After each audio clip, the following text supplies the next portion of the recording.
Hi అండి, ముందు వీడియోలో చూపించాను కదా లెహెంగా, దాని మీద బ్లౌజ్ ఇలా కట్ వర్క్ పెట్టాను. కట్ వర్క్ ప్యాటర్న్లో ఫ్రంట్ కూడా కట్ వర్క్, నెక్స్ట్ వీ షేప్లో అలా పెట్టాను.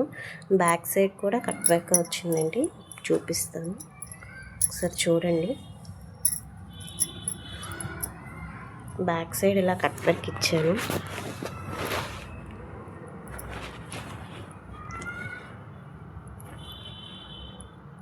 మీకు ఇంకొక వీడియోలో కూడా ఈ బ్లౌజ్ క్లారిటీగా పెడతాను, నెక్ గట్రా ఎలా వచ్చిందో ఏంటని. దీంట్లో సేమ్ కలర్ అవ్వడం వల్ల అలాగ మీకు కొంచెం కనిపించట్లేదు. డోరీస్ ఇలా పెట్టాను, పింక్. హ్యాండ్స్కి కొంచెం స్కాలఫ్ డిజైన్ పెట్టాను, చూడండి ఒకసారి.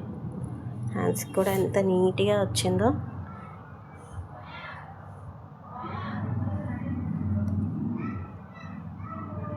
మీకు ఇలాంటివి ఏవైనా ఎలా చేయాలి అని